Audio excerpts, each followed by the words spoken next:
Welcome to the show, everybody, for a special Thanksgiving Day. Well, not really day yet, but Thanksgiving week episode of the Seth and Sean Sports Radio Show. I am Sean Palmer. Seth Kamens is over there. Wait, he was over there. He still has not come back to the screen. But when he comes back, we'll add him on. But anyway, we're here talking sports on this Wednesday, November 27th, 2024. We're almost in December. And he has returned. Here he is in his illustrious ways from his dining room table, snuggled in with a fleece. Look at that, snuggled in with a fleece. How cold is it at your house? It's not really that bad. I'm just. You just look like you're like hunkered down for winter here. Nah, I just put on a hoodie and just was doing work. That's all. Fair enough. And so, a couple of things. First of all, the latest news is that the Minnesota Vikings have signed your quarterback, Daniel Jones. Did they really? And there's a couple of things that I feel for this. One is they are not very comfortable in Sam Darnold's health, given that he has suffered some ankle injuries. Number two, Daniel Jones feels like Kevin O'Connell can help him, being the quarterback whisperer that he is. Number three, Daniel Jones wants to go to a playoff team, and the Vikings are a playoff team. And number four, he better not be their long-term solution because we got J.J. McCarthy on the IR. I don't think anyone's thinking this is a long-term solution. This is solid depth in case of necessity if Darnold's body starts to break down. And I think he just wants to go to a place where they have a system, where there's a good system. And, similar to what Mayfield did when he went to the Rams and kind of what Darnold did when he went to the Niners. Same idea. That's fair. It would be ironic if Darnold then turned around and went to the Giants in the offseason. And then Daniel Jones is the backup to JJ. Sean, I have to take this. Give me 2 minutes. Yeah. So we do understand it's in the middle of the day. Some work does take precedent, and every once in a while we do have that problem. So here we are. So Daniel Jones going to the Vikings. A good move. Definitely a good move for their part. I mean, the Vikings have been, I think they're 9-3 at this point. We're going to get that in a second. They come into this week in the NFC. They are the wild card team. They're 9-2 on a 4-game winning streak. And they have played incredibly well. 274 points for, and 197 points against. I mean, a substantial piece in the puzzle for the NFC. And the interesting thing is, if you look at the NFC now, how it's stacking out going into our Thanksgiving Day games, which are not great games, by the way.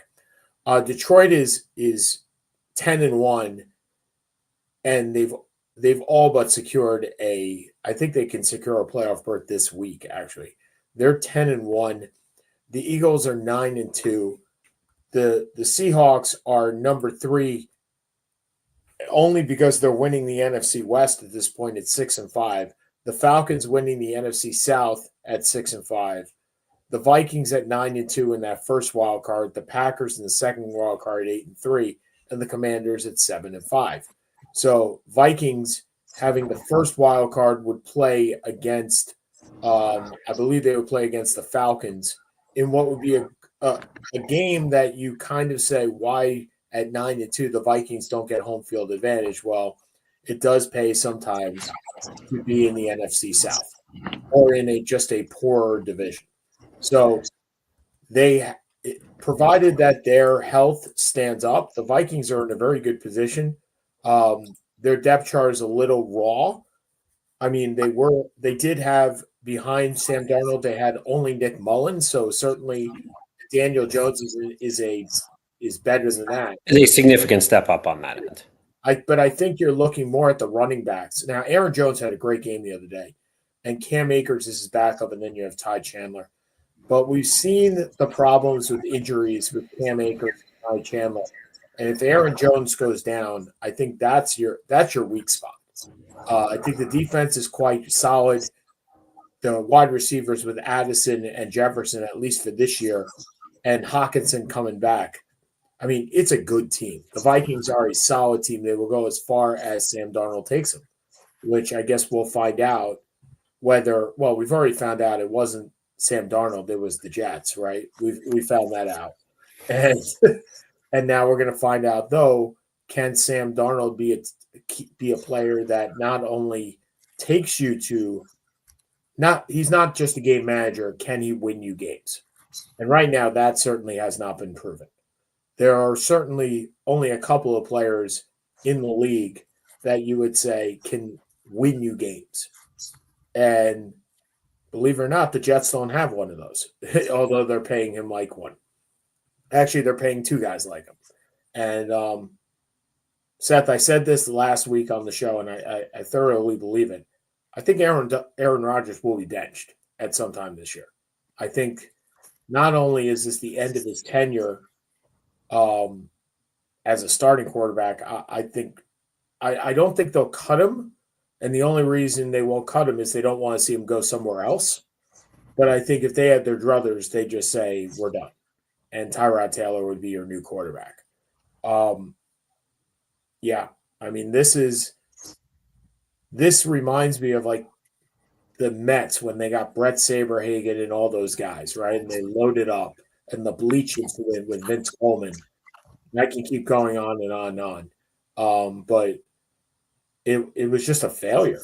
I mean, it was a complete and total failure. These are the two worst organizations right now in the NFL. I don't put the Giants as a bad organization. I think they're a bad roster. They've been through 3 GMs or 2 GMs, 3 coaches in 6 years. There's a very good chance, because I'll be honest, I don't see the Giants winning another game this year. But you don't want them to win another game either. Not particularly, no. They play the Cowboys again? They play the Cowboys tomorrow. So you want them to win one game the rest of the year? Nah, doesn't matter. I mean, they look, whether they're the first pick. I mean, at this point, you just want them to be the first pick. They'll have gone. I don't think they can keep Shane. I don't think they can keep Dable. Which means we're starting all over again for the 4th time in 8 years. I mean, even going back to when the Giants had their, I guess, prime. That the Giants were a debacle for 20 years before Pete Rozelle, who was the commissioner of football, forced Wellington Mara to bring in George Young. And that was the precursor for the run they had in the 80s and 90s. And in the 2000s, they had a couple good, they had some nice runs as well. But the last 10 years, they've been, for all intents and purposes, the worst franchise in football. They have 1 playoff win. The only team I could think of that has less is the Jets. And, neither owner has distinguished themselves, to say the least. Wellington Mara obviously died 10, 15 years ago. John Mara has taken over. He's been, there. You look at look at the Giant, who's in better shape at this point. The Jets have more young talent, but it'll have a worse payroll situation. Yep. The Giants, it just feels like a constant reboot. And what do we always talk about with our teams? We just want our teams to be relevant with 2 or 3 weeks to go. Yeah. Our teams weren't relevant with 2 months to go. No, that's true. And the only reason the Jets were anywhere close to relevant was they played in the AFC. Yes. And the AFC, actually, I shouldn't say that. I mean, the AFC is stronger than the NFC is. I mean, you're relevant tomorrow only because the Cowboys suck. I mean, tomorrow, but that doesn't make us relevant. It means we could win the game. I will tell you that may be the best game of the year of the day, only because both teams are on a par being awful. It'll be the most. Detroit, you have the 2 best teams in the NFC playing. Why would that be the best game of the day? Well, maybe most competitive game of the day. Maybe not. You don't Best. think Detroit Green Bay is going to be competitive? Detroit doesn't play Green Bay. I thought Green they Bay did. plays Miami, and Detroit plays Chicago. Oh, okay. So I'll take the Giants and Dallas. No. The problem is I have no fantasy players on either one of those teams. Oh, I have so many players in these games. I have no. I'm saying starting in Cooper. that one game in the Giants Cowboys, I have no fantasy players. I have no interest in who wins, and the teams stink. So it's kind of like that game is like so irrelevant. But it might Oh, be. I think I'm starting. I think I'm starting Cooper Rush. Are you really? Well, I have Kyler Murray. By the way, he may not play. I thought I might throw that out. He did not practice yesterday. Oh, I have Cooper Rush or I have Jameis against Denver. Well, you might want to pick up Trey Lance just in case. Waivers went today, my friend. Waivers went today. So it is possible that you might have that. Can I be thankful that this football season is almost over? It's not, though. You got like 2 more months. Yeah, but my even fantasy hasn't been as much fun this year. Well, you haven't really been into it as much this year. No, I haven't. I mean, again, look, I have 5 teams, at least 3, probably good chance 4 make the playoffs. Not in terrible shape, but it just hasn't been. I can't. Yeah, I just have no feel this year for the first time in a long time. And it's interesting reading the Giants get demolished in the national media for a change. Whether it's bringing in DeVito to play, who's is what he is. It doesn't. I mean, at the end of the day, look, we know why they did it. They didn't do it for a spark. They do it because they're trying to get the best draft pick they can. You can't convince me they brought in DeVito to play for any other reason. Well, I mean, the fact is at this point that there are indications that Tommy DeVito is not healthy, and he may not. Drew Lock may be the guy that's playing anyway. Right, but we didn't. But that wasn't. That's just because of happenstance. Correct. It's not because of anything else. That is correct. That is correct. So I guess we'll see tomorrow how enjoyable that game will be. You have Detroit, Chicago. That's where most fantasy players will have, if any. Yes, right? I got it. Well, I have pretty much the entire Chicago team. Wow. Somewhere. No, I have. I mean, look, I got 5 teams. So I have Caleb, I have DJ Moore, I have Keenan Allen, I have DeAndre Swift. So and I have the 2 Detroit wideouts. So I have absolutely no. So I have Jameson Williams, who I don't play, and I haven't played him 1 game all year, including the game that he busted out, which I should have played him. I have nobody on Detroit. I have nobody on Chicago. I have nobody on the Giants, and I have nobody on the Cowboys. I have 1 player going tomorrow at all. That's going to start 1. Jonnu Smith, who I never thought in a million years would be on my fantasy league teams. He is starting in 2 leagues tomorrow. Yep. And he's starting over Sam Laporta. Yep.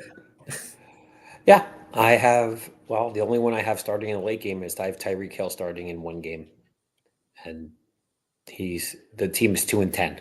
So what can you do? Tough year. I am incredibly thankful to the point that we have the ability to watch these games, to have the ability to be with our families on this time. I'm not thankful for basically any of the games tomorrow at all.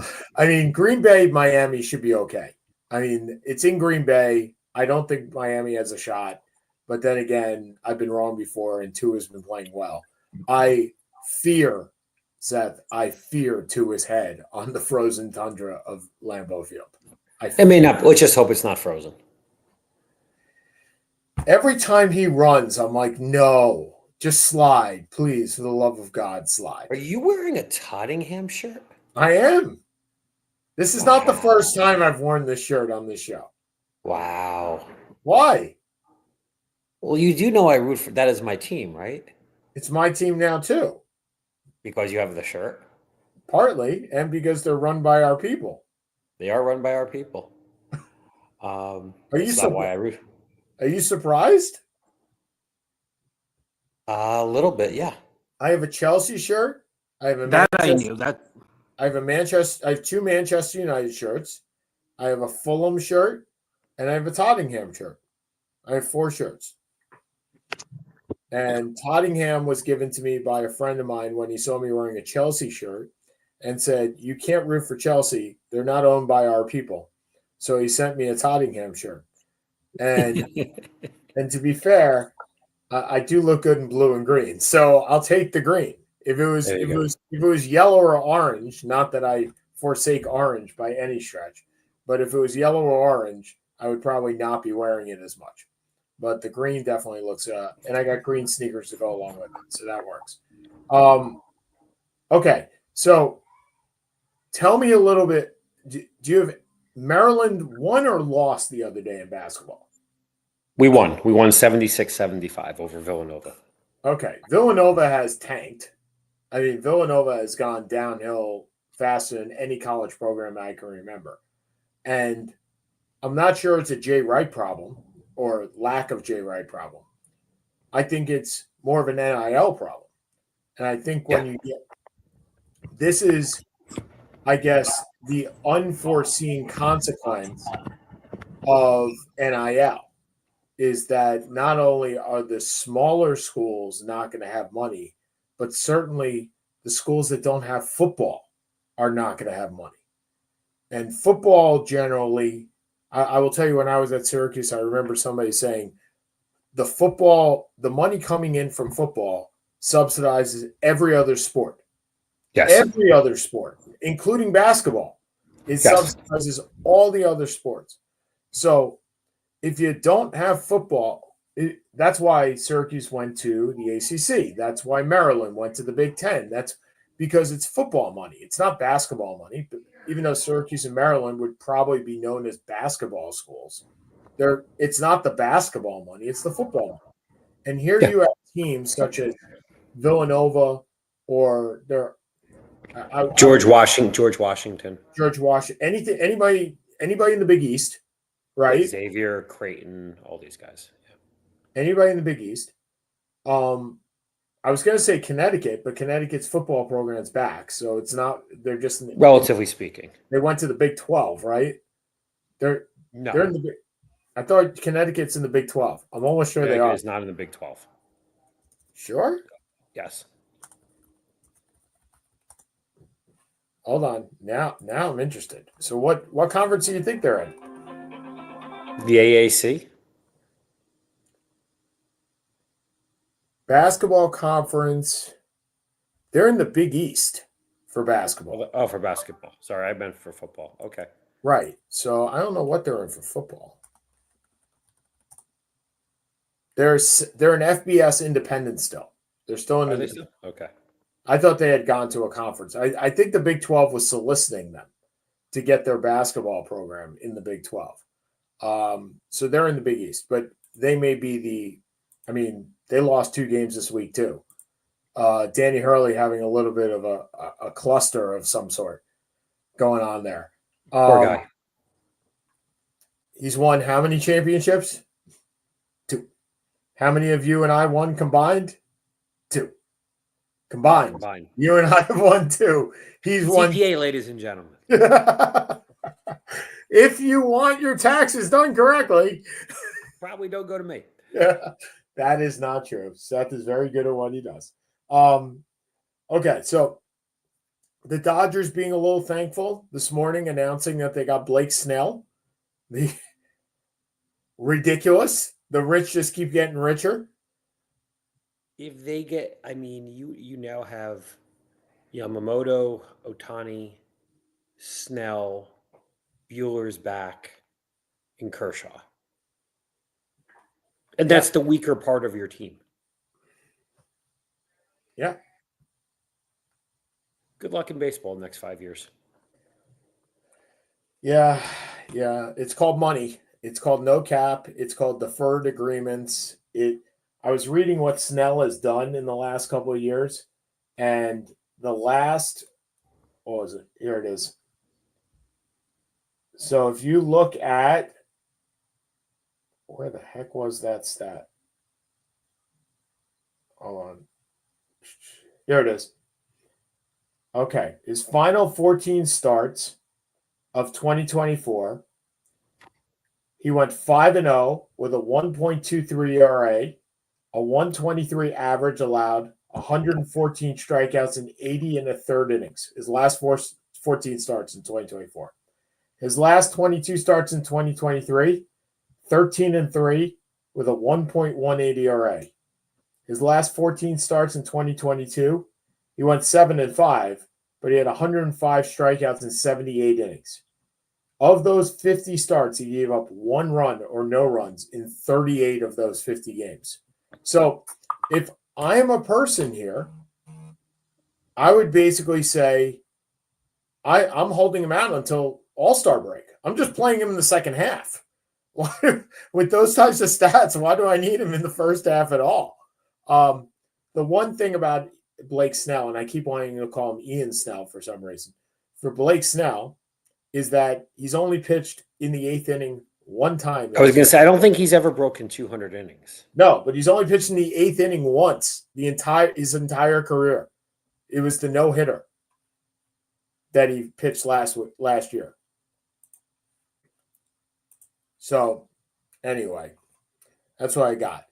Seth, you seem a little preoccupied today. You got a lot going on? No, I'm good. You're just taking the run on it. That's fine. Well, I'm open. I'm open to what we should talk about. There's not a hell of we're at the end of college football. So we're going to, we can talk a little bit about kind of the weirdness of where the rankings are at this point.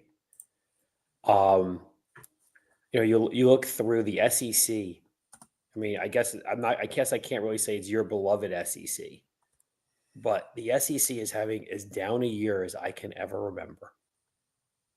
You have one team with 1 loss, Texas, who I don't believe has beaten a good team yet this year. And the best team they played was Georgia, and Georgia kicked the living out of them. Georgia has 2 losses. Tennessee has 2 losses.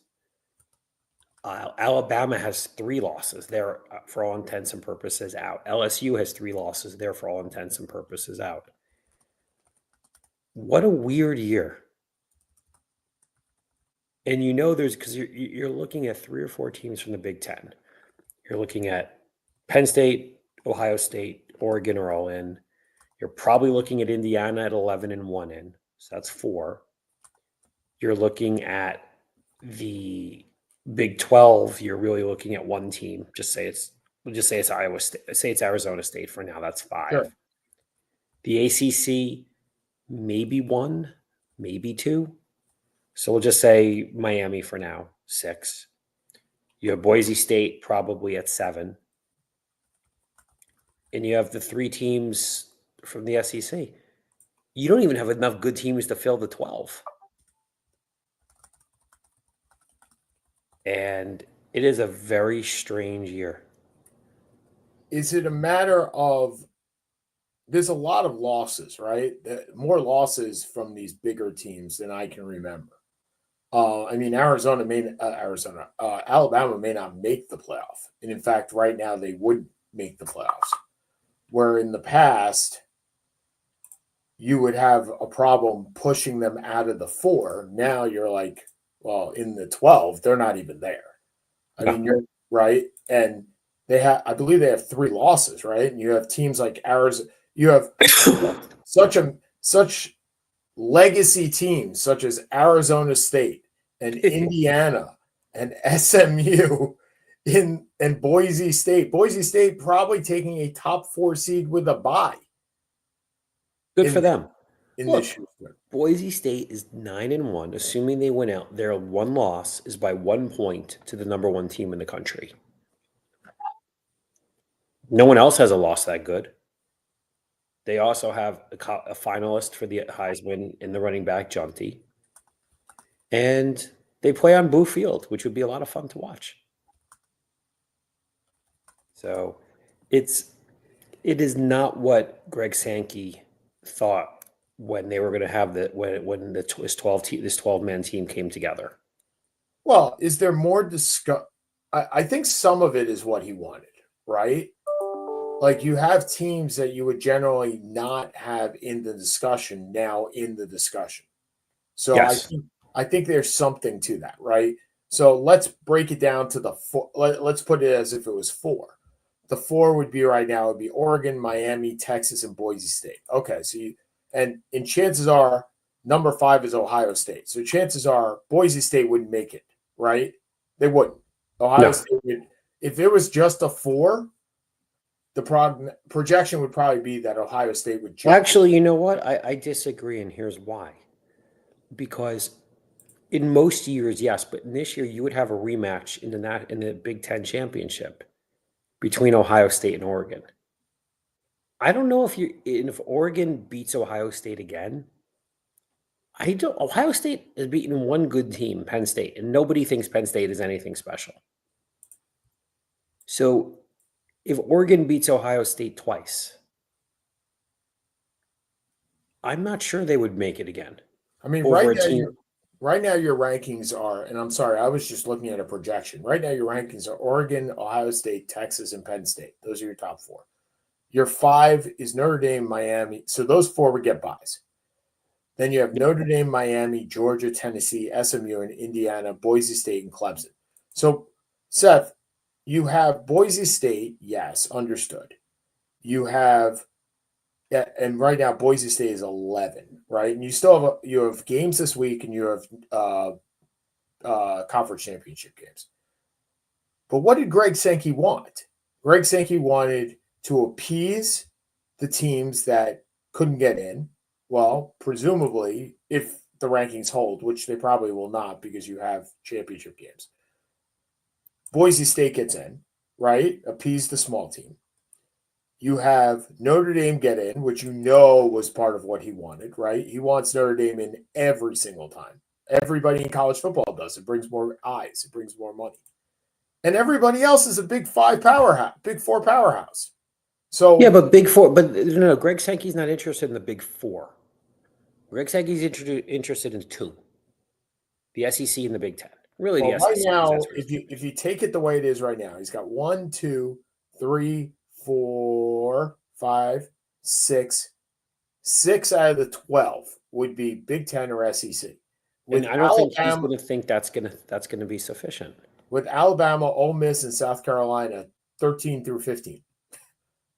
You don't think 6 out of 12 is enough for him? No. I think what he would want.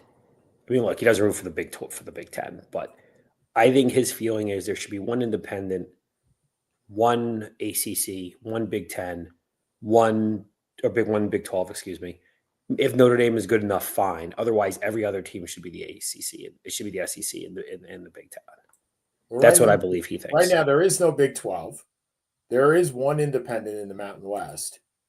Well, he's getting screwed. Well, there is one Big 12. What are we talking about for the tournament? Or are we talking just top 12 in general? Right now, top 12. Okay, there's one Mountain West, one small team, right? One small school. There's 2 ACCs, and there's one independent. Everybody else is an SEC or a Big 10. There's no Big 12 school. No. So, I mean, now that's not to project, right? Because if you project, I don't think you're going to project both Miami and Clemson make it. No, only one of the 2 will. Right. And Syracuse could put a nice damper on Miami's spirits in beating them this week. Yeah, Syracuse wins, Miami's out. And Clemson's in? Clemson plays SMU, the winner's out, the winner's in. Right. I'm not sure Clemson makes it I don't think you have a 3-loss ACC team make it. Yeah, fair enough. Okay. I mean, I look at this and I'm like, okay, and you're right. You have one undefeated team. Normally you have at least 2. Now you only have 1. You have a bunch of one loss schools, a bunch of 2 loss schools, and then a bunch of 3 loss schools. I mean, you don't have dominance. You don't have 2 or 3 schools dominating this year like you normally would. No. I mean, Oregon is undefeated, but they beat Boise State by 1. They beat Ohio State by 1. They beat Wisconsin by 3. Sure. They have not been a dominant undefeated team. Ohio State is probably the most talented team in the country. Look, they're going to get their rematch with Oregon in next week or in 2 weeks. Nobody, and I mean nobody, thinks Penn State can win a real game. They just can't. I think they're 1 in like 20 against top 5 teams since James Franklin came in. And the one that they won was based on a block kick. So, I mean, I look through these teams.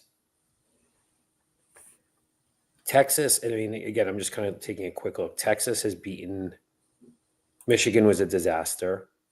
The most highly ranked team they beat this year was Oklahoma, who is 6-6. They beat Vanderbilt by 3. Yeah, I mean, they're not. I don't think anyone is really sold on Texas. So I think you have to be sold on Notre Dame, right? And I'm the guy that doesn't really like Notre Dame, but I think Notre Dame has played 4 ranked teams, beaten them all, right? They have 1 loss to Northern Illinois, obviously not a great loss, but happened earlier on in the year, second game of the year. You have SMU, who has 2 ranked wins, right? I mean, Oregon's been good with the teams that they've played. Ohio State's been good with the teams that they played. I mean, who's played the best schedule? I don't even know that. I think it's Georgia, if I remember correctly. That makes sense. Yeah, I mean, Notre Dame has beaten 4 ranked teams, but I mean, Army and Navy is a different version of ranked team.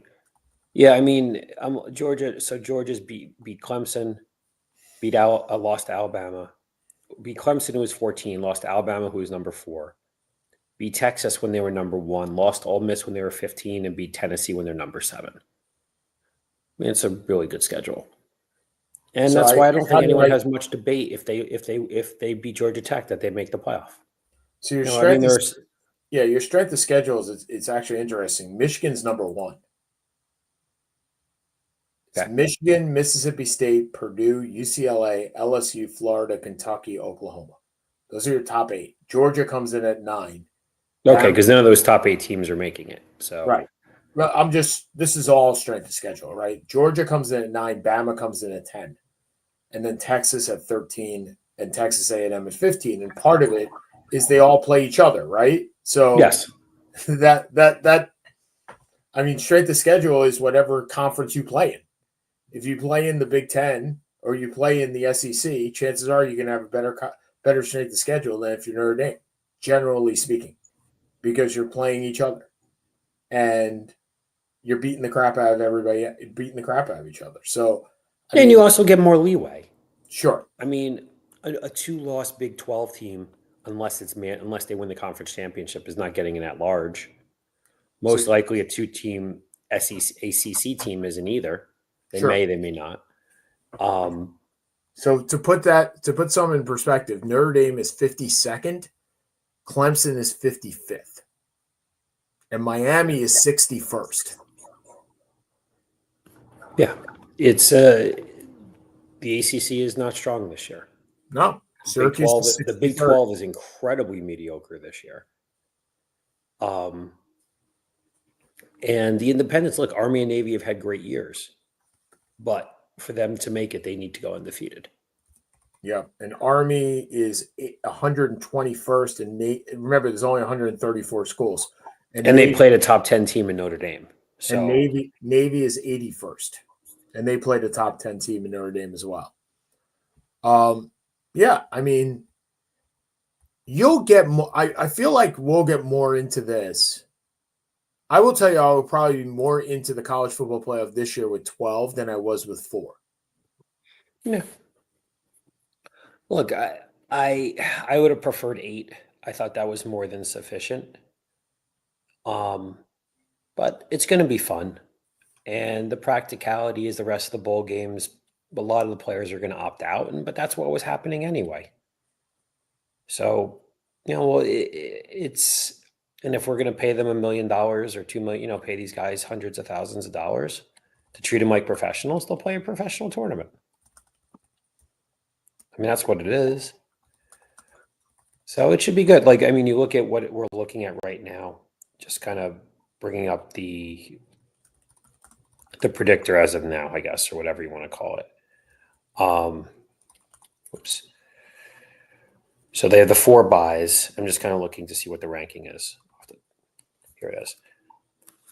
I mean, Tennessee, Georgia. The problem is, I'll be honest, the first round games aren't particularly exciting to me. Arizona State, Ohio State. Ohio State's going to pull them out. Tennessee, Georgia played 2 weeks ago. Indiana, Penn State is not as I said, Penn State to me is not interesting. Indiana is a great story. And Notre Dame, SMU. I mean, I mean, I've watched SMU ironically more than Notre Dame this year. Until you get to that quarterfinal, I mean, you're looking. I mean, Oregon, Georgia would be pretty great. Texas, Well, that's Notre what I'm Dame. saying. I think some of the earlier games would actually be more interesting this year than even the 4 games that we saw last year or the year before. In that, first of all, there's not I think part of why, to me, and granted, I'm not a huge college football fan outside of Syracuse, is the lull between December 7th and December 29th, in that there is none, right? Is that there's no, you talk about it, but it's only 4, right? But it's not a matter of anything more than that. We have a 3-week break, and we talk about the Heisman for about 13 seconds. And this year, we'll talk about the Heisman for a little bit more than 13 seconds because Travis Hunt. Because we really don't know who's going to win it. And because while he's not on the Jim Thorpe Award for the best defensive back, he's probably going to be number 2 in the Heisman, which is kind of ridiculous that Travis Hunter didn't make that. Who do you think is going to be? Who do you think's the favorite right now? I have no idea.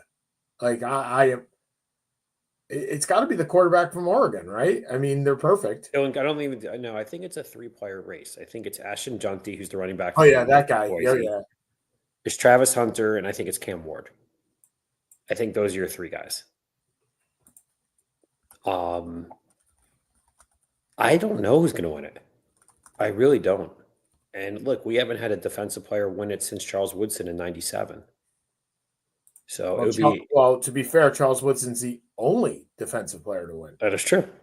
When he beat Peyton Manning. Yes. Do you know who the Wait, so here's my trivia for you for today. Who was the closest one before that? The closest Heisman to win. I'm gonna say. Yep. I'm gonna say Bo Jackson and Chuck. What was his last name? I want to say not Young. You're not Chuck there. Long. Chuck Long. You're not there. Nope. Well, Chuck Long was a quarterback. Yeah, well, you said the closest Heisman. No, the closest defensive player to winning a Heisman. Oh, I apologize. Ndamukong Suh. No. He was 3rd. Yep. Hugh Green? Hugh Green. Well done. It was Hugh Green. But because I think Bo beat Chuck Long by like 30 votes or something. Yeah, it wasn't big that he beat Chuck Long from Iowa. Yeah, I was just like, wait a second. Why are we talking Chuck Long? Believe it or not, I knew who Chuck Long was. Well, because he was a quarterback for the Lions. Yes, he was on my fantasy league team for at least 1 year. Oh God. I was not able to play. I did not play fantasy football when Bo Jackson played. That would have been awesome. I'm not quite sure if technology had gotten to me yet. That would have been very frustrating, to be perfectly honest. Because of his injuries. All right, so we're gonna take off early as I have to take my nephew ice skating. So we're gonna be 5 minutes. Seth, tell me what in sports you're most thankful for in our last 5 minutes. Right now, I'll be perfectly honest. there ain't a hell of a lot for my teams.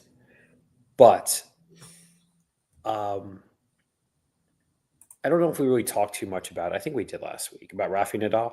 We did. We did.